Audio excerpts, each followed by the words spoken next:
The Poem of the Man God, the first year of the public life. Chapter 63, The Leper Cured near Korazim, 6th of November, 1944. Since before dawn, as in the detail of a perfect photograph, I see in my spirit a poor leper. He is really a wreck of a man. He's so ravaged by his disease that I could not tell his age. Reduced to a skeleton, half naked, his body is in the state of a corroded mummy, with contorted hands and feet, parts of which are missing, so that the miserable limbs no longer seem to belong to a human being. His hands, twisted and clawed, resemble the talons of a winged monster. His feet are so fragmented and disfigured that they are almost like the hooves of an ox. And his head. I think that the head of anyone left unburied, which becomes mummified by sun and wind, must be like the head of this man.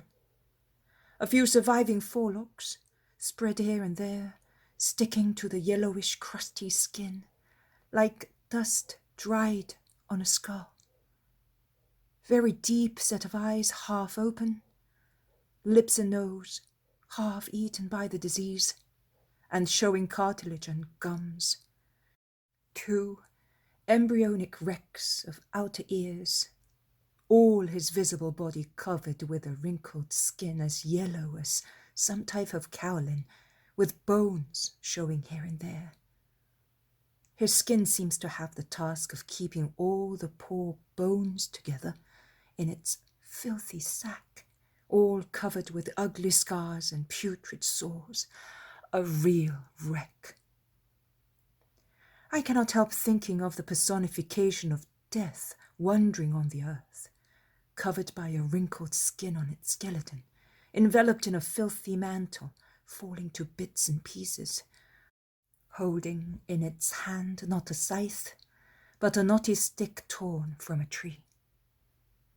He is at the entrance of a remote cave, a real cave, in such a state of ruin that I cannot say whether it was originally a sepulchre or a hut for woodcutters or the remains of a demolished house.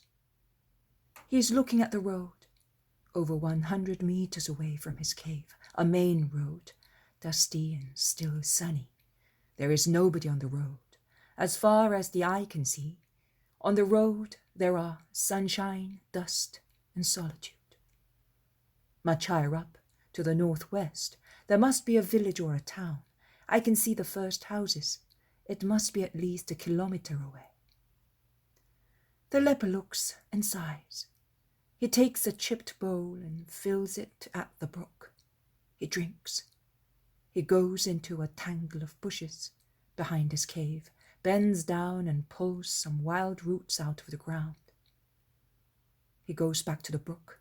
He washes them, removing the coarser dirt with the little water of the rivulet, and he eats them slowly, taking them painfully to his mouth with his ruined hands. They must be as hard as sticks. He finds difficulty in chewing them, and he has to spit many out, as he is unable to swallow them, notwithstanding the water he drinks to help himself.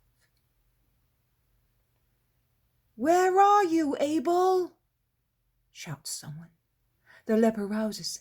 He has something on his lips that might be a smile, but his lips are in such a bad state that even that outward sign of a smile is vague and shapeless. He replies with a strange, squeaky voice. It reminds me of the cry of certain birds, the exact name of which I do not know. "I am here. I did not believe you were coming anymore. I thought something bad happened to you. I was sad. If I lose you too, what will happen to poor Abel?" While speaking, he walks towards the road as far as he can according to the law, apparently because at half the way he stops. A man comes forward on the road. He is moving so fast that he seems to be running. Is that really you, Samuel? Oh, if it is not you I am waiting for, whoever you may be, don't hurt me. It's me, Abel, it's me. And I am cured. Look how I can run. I am late, I know, and I was worried about you. But when you hear, oh, you will be happy. And I have with me not only the usual crusts of bread, but a whole loaf of good, fresh bread. And it is all for you.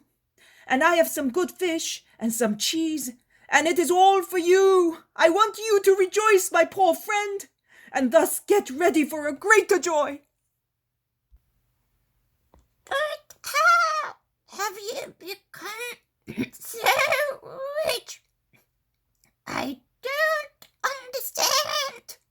I will tell you. And Kurt, you did not seem the same man. Listen then.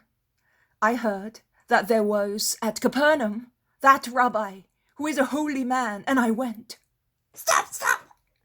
I am infected. Oh, it does not matter.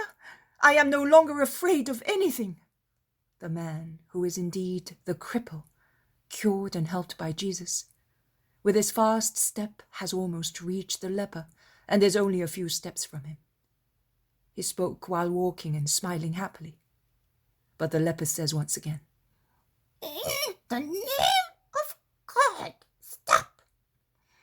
If anyone should see you. I will stop. Look, I am putting the provisions here. Eat while I speak to you. He puts a bundle on a large stone and opens it up. He then withdraws a few steps while the leper moves forward and throws himself on the rare food. How long it is since I had food like this. How good it is.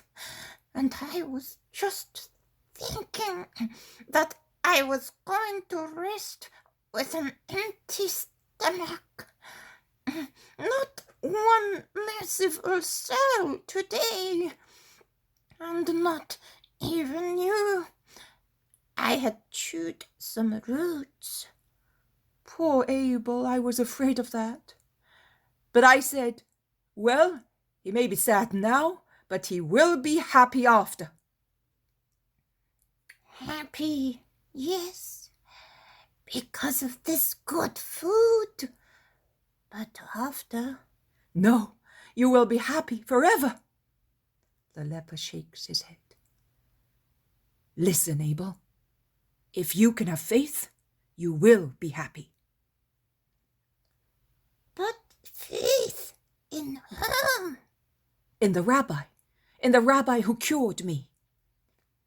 But I am a leper, and at the last stage. How can he cure me? Oh, he can. He is holy. Yes, also Elisha cured Naaman the leper, I know. But I cannot go to the Jordan. You will be cured without the need of any water. Listen. This rabbi is the Messiah. Do you understand? The Messiah. He is the Son of God, and he cures everyone who has faith. He says, I want, and the demons flee, limbs are straightened, and blind eyes see. Oh, I would have faith. I would indeed. But how can I see the Messiah? Exactly. I have come just for that. He's often over there in that village. I know where he will be this evening. If you want, I said, I will tell Abel, and if Abel feels that he can have faith, I will take him to the master." "Are you mad, Samuel? If I go near houses, I will be stoned." "Not near the houses. It will be soon getting dark. I will take you to that thicket, and then I will go and call the master. I will bring him to you." "Go at once. I will go by myself to that place. I will walk in the ditch behind the hedge. But go, oh go, my good friend. If you only knew what it is to suffer from this disease, and what it means to hope to be cured." The leper no longer is interested in the food. He cries and gesticulates, imploring his friend. "I am going, and you will come." The cured cripple runs away. Abel, with difficulty, climbs down into the ditch coasting the road, as it is full of bushes which have grown on the dry earth. Only in the center there is a fine stream of water. It is getting dark, and the poor man slides among the bushes, always on the lookout in case he should hear any steps. Twice he has to hide on the bottom. The first time when a man on a horseback passes along the road. The second time when 3 men, laden with hay, pass by going to the village. And he goes on. But Jesus and Samuel reach the thicket before him. "He will be here before long. He moves very slowly because of his wounds. Please be patient." "I am not in a hurry." "Will you cure him?" "Has he faith?" "Oh, he was dying of starvation. He saw that food after years of abstinence, and yet, after a few mouthfuls, he left it all to come here." "How did you meet him?" "You know, I lived on charity after my misfortune, and I went along the roads from one place to another. I used to pass here every 7 days, and I met the poor man. One day, when driven by hunger, he had come on the main road looking for something under a most violent storm. He was searching amongst the garbage like a dog. I had a chunk of dry bread in my knapsack, the gift of some good people, and I shared it with him. We have been friends ever since. And I bring him some food every week. With what I have, if I have a lot, I can give a lot. If I have a little, I give little. I do what I can, as if he were my brother. Since you cured me, may you be blessed. I have been thinking of him and of you." "You are good, Samuel. That is why you have been visited by grace.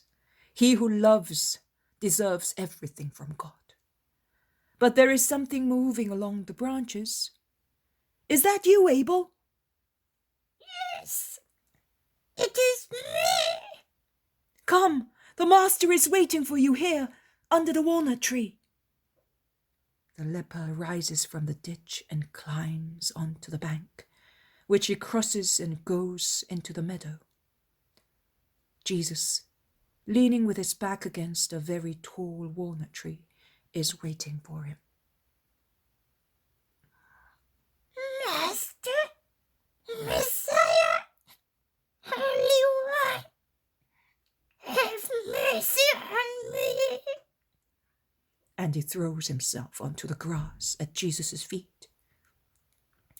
With his face still bent down on the ground, he says, "My Lord, if you want, you can cleanse me." He then dares to rise onto his knees. He stretches out his skeleton-like arms. With contorted hands, he lifts his emaciated, ruined face. Tears run down from his diseased eye sockets to his corroded lips. Jesus looks at him so pitifully. He looks at that shadow of a man, devoured by the terrible disease, who is so horrible and ill-smelling that only true charity can endure to be near him. And yet Jesus stretches out his hand, his beautiful, wholesome right hand, to caress the poor fellow. The leper, without getting up, throws himself back on his heels and shouts, "Don't touch me! Have mercy on me!" But Jesus takes a step forward, stately, good, kind.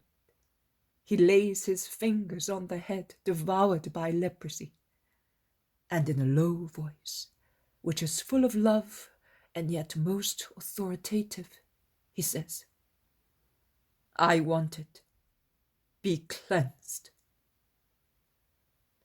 His hand remains on the poor head for a few minutes.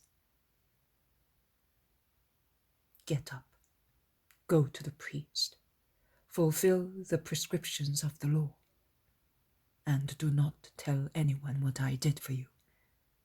But be good, do not sin anymore. I bless you. Oh Lord, Abel, you are completely cured. Samuel, seeing the complete change of his friend, shouts out of joy. Yes, he is cured. He deserved it because of his faith. Goodbye. Peace be with you. Master, Master, Master, I will not leave you. I cannot leave you. Do what the law prescribes. We will meet again. Once again, I bless you. Jesus goes away, nodding to Samuel to stay, and the two friends shed tears of joy, while in the light of a quarter of the moon, they go back to the cave for the last rest in that den of misfortune, and the vision ends thus.